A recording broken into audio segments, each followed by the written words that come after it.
Abuja for ya da say we go so yes media trend. Enti ebra wo follow na wo share sane ebe obi abenya bi na watumi ahwe. Na ene yebedi nkomo e de afa yen football ehun especially ye ba yen footballers a wo mo wo Akuapem ene okre. Eya na ye ta aka say talent e wo okre ene Akuapem pa. Nanso ye wo mpanyinfo a wo mo wo the grassroots, wo wo the juvenile level. A wo mo ne nkwala no ena ekoba na ye papa ora Owusu Benjamin ewo ye ntem na Dreams Football Academy ono ye mu general manager nti na ba mu juvenile football no mo bo any all the grassroots na odimu akotene na ene ba bebisa say talent aye kan say we Akuapem no ewo okere no eye no kore say talent ewa ha ira e ba to mo akwa ba de ba yes media trend so yeah yo we de sanya ye kan no we nkwala na wachi almost most of the towns no ewa ha eyampa say talent ewa Akuapem talent ewa okere ha pa yo me da se ye kan talent or okre ha no talent wa football talent wa ha bebre I say my year adwuman ben kan fishia be say so 7 good years ana many dreams aye adwuma me na scout for young players, U13, 15, 17 players to my picks. Now, when we said, okay, why you know, my person, we said, talent, I can't talent, you will be. Now, so, if I say, oh, what you mean? any problem I am the dad, going to be say, Kola, si park so, na auto born, so ma, the ultimate young one, dear, now so, you're more free. Epejaba kakra na omasan atia ba ne sa de na osusu say ye problem because definitely no no wo no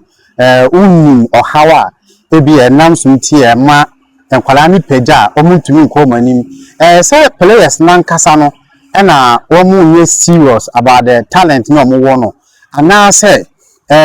yem leaders na ye wo mo no measures na wo so mo di gu akwa mu no ena entumi mbo wo ma mundu sa level ayo pepe de mekan say sa we me fa no mien the first thing I make can say boys na ye hu on na omo talent omo bibi a nka obi a wo nanim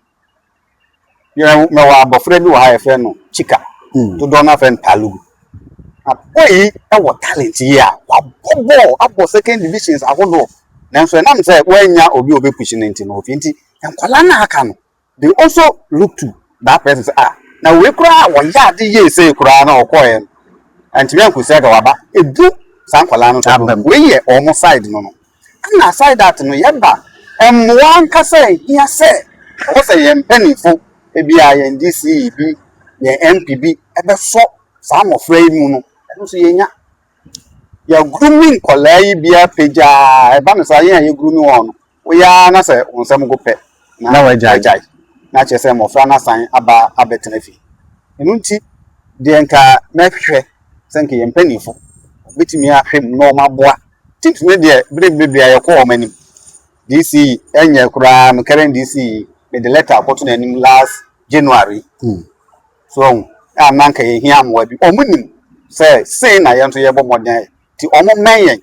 na okre mofra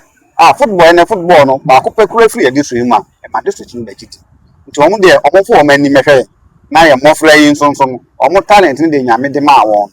anyira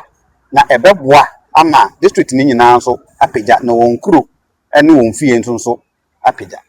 okay yo ene beda ase papa enti sanete abusua